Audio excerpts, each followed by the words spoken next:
of Brooklyn's high-performing Ascend Charter Network is out as CEO. The founder of Ascend Charter Schools, a high-performing Brooklyn network that serves more than 5,500 students, is out as CEO. Ascend's board announced on Friday, which means the board got rid of him. Ascend opened its first charter school about a decade ago and has grown to include 15 schools serving elementary, middle school, and high school students. The network operates in a low-income, central Brooklyn neighborhoods, including Brownsville, Bushwick, and East New York. Pause. I find it interesting that when they talk about low income, they use the original names for these neighborhoods. But when they want to talk about real estate, they have new names for these very same neighborhoods. But I'll continue.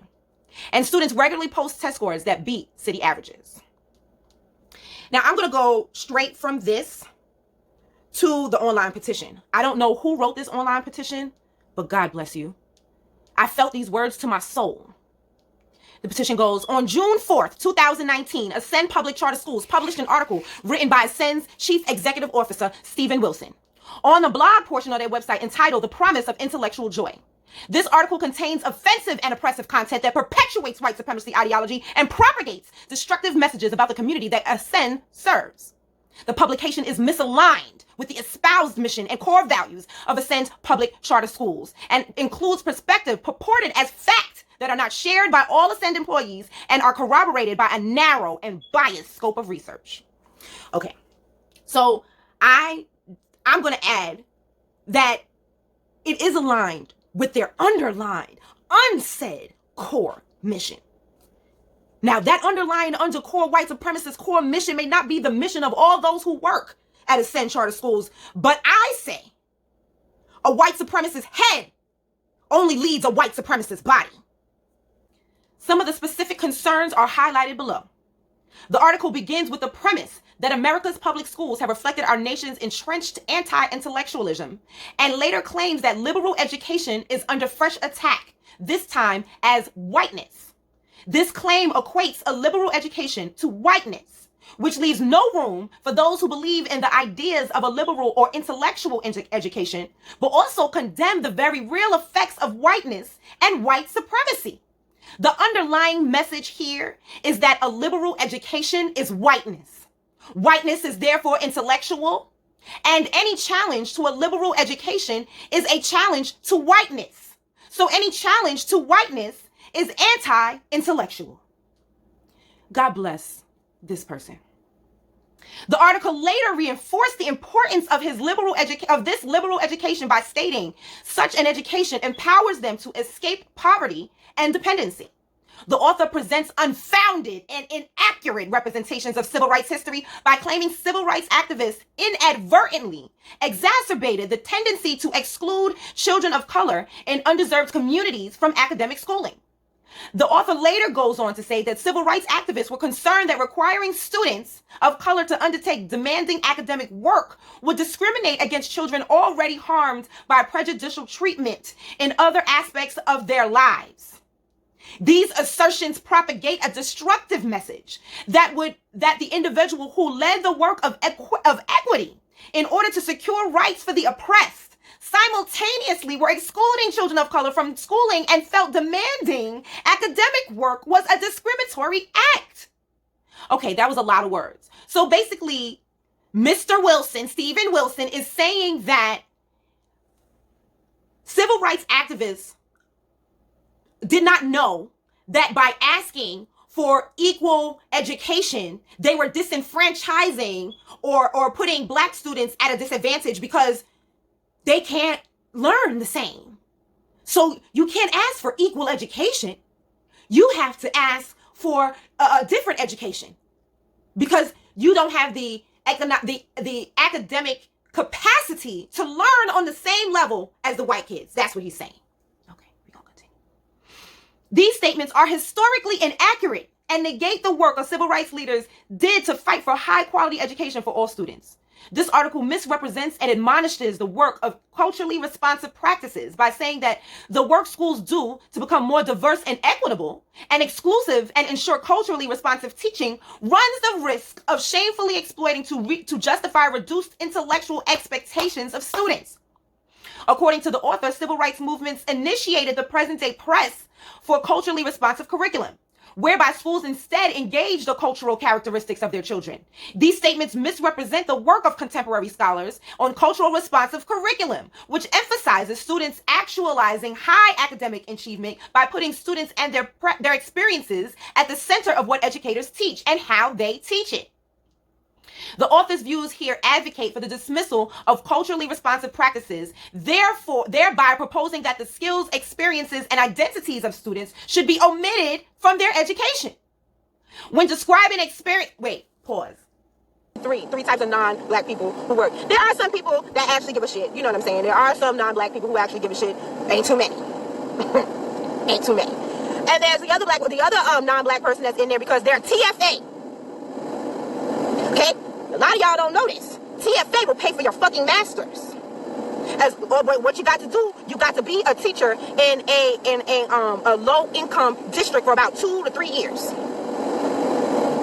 And they will pay for your masters. So those teachers that aren't black, they're not there for the kids. They're not there to give back. They're not there so your child can learn. They're not there because they care about, whether your child is going to learn. They're there for a free master's degree. Okay? They are there for a free master's degree. And number 3, the last one, is the non-black person who thinks there's so much wrong in the world, I'm going to go to the inner city and teach them how to teach their kids. They don't know how to teach their kids. They don't know how to talk to their kids. They don't know how to reach their kids. I know better how to reach their kids. I know better how to raise their kids. I know better. And then they come and tell you how to treat your cousin, because that's how I looked at those kids when I worked at that school. They were all like my little cousins. When describing an experience at a diversity workshop, I've been to some of the workshops, the author dismisses certain damaging characteristics of white supremacy culture, such as worship of the written word, as means of justifying reduced intellectual expectations of students. The author questions how tragic it would be if any child was taught that a reverence for the written word was a white characteristic, and uses prolific African-American authors as props to reinforce this idea. The author concludes this point by stating that it is hard to imagine a more destructive message to teachers and their students. This too will surely come to be seen as another wrong turn on the way to equal education opportunity. These statements represent a commitment to protecting white supremacy culture and a paternalistic orientation towards the work of social justice reform. The piece directs much blame and responsibility for the anti-intellectual movement on educators. The writer states that in the 20th, educators sought to limit access to liberal arts education, the education long afforded the privileged, while claiming to democratize education, and later quotes Hofstadter to say that American educators entered upon a crusade to exalt the academically uninterested or ungifted into a kind of cult hero.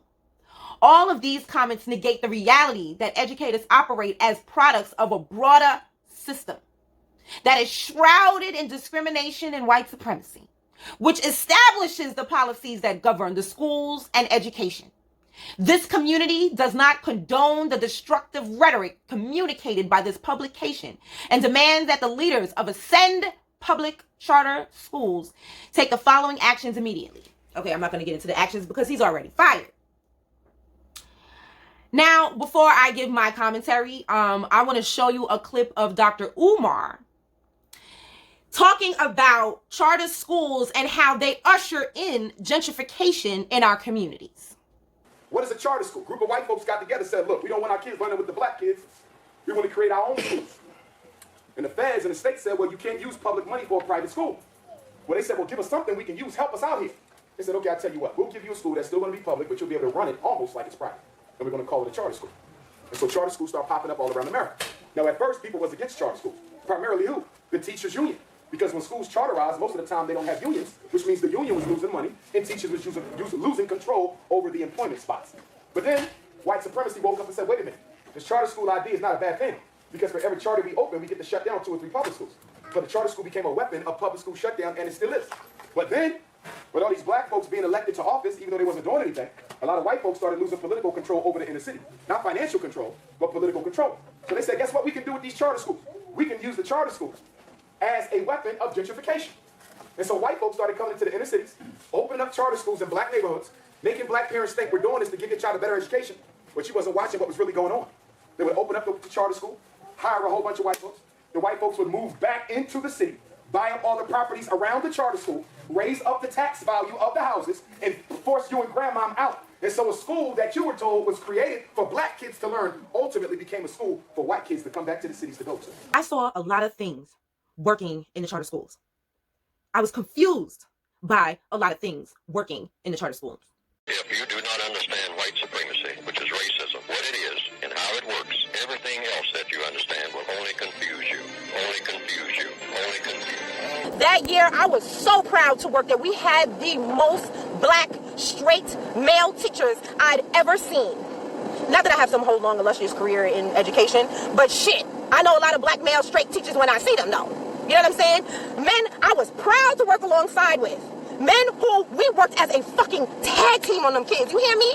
They hit them with the strength. I hit them with the hugs. Boom. We was changing lives in that fucking school. You know, me and a couple of them fucking deans, my fucking brothers.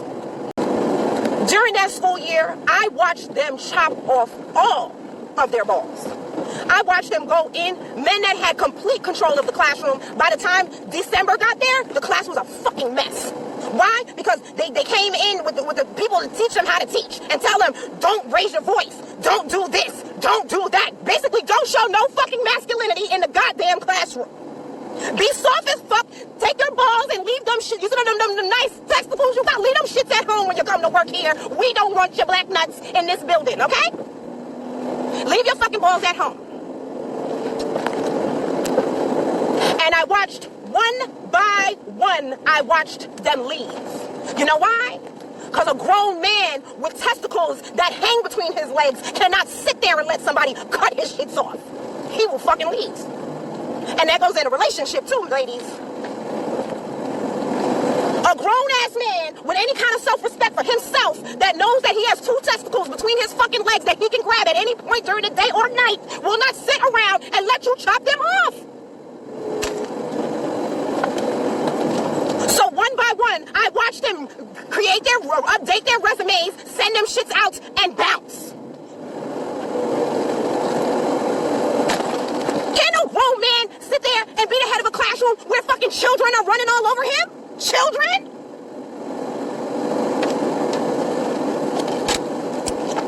Shit, and truth be told, I saw them squash a couple of strong women too. So I was curious, exactly how much does a suspected white supremacist get paid to come into my community and open a bunch of charter schools and usher in gentrification? How much does that pay? And this article popped up. Top 16 NYC charter school executives earn more than the chancellor, Dennis Walcott. Now, this article was written in 2013, so imagine how much money they're making now. Okay, that woman all the way to the left is making almost $500,000 a year. As charter schools cry poverty over the threat a new mayor might charge them rent, their big rigs raked in the big bucks, with at least 16 earning more than the city school's chancellor. The outsized paychecks have even ballooned, with the top 3 execs chalking up raises of at least $99,000 in a 4 years' time. While Chancellor Dennis Walcott earns $212,000 for overseeing more than 1,600 public schools, Village Academy's network CEO Deborah Kenny, who founded just 2 schools, scored $499,000 tax returns for the 2011-2012 school year show. Charter schools should be able to pay rent if they can pay outrageous, almost blasphemous amounts of money, said Community Education Council 14 President Tessa Wilson. Charter school boards defend the top salaries, in part by noting that they're not relying on a public dime to attract their talent, while at the same time arguing they're public schools that deserve a public space. Leadership salaries are competitive and come from private donations and do not take so much as $1 from schools or students, said Ed Lewis, former board chairman of Harlem Village Academies, which he noted is now expanding its work to include a school of education. Ascend Learning's official said CEO Stephen Wilson earned a salary of $209,000 with the additional payment of $60,000 covering a partial repayment for more than a year's work Wilson did setting up the school.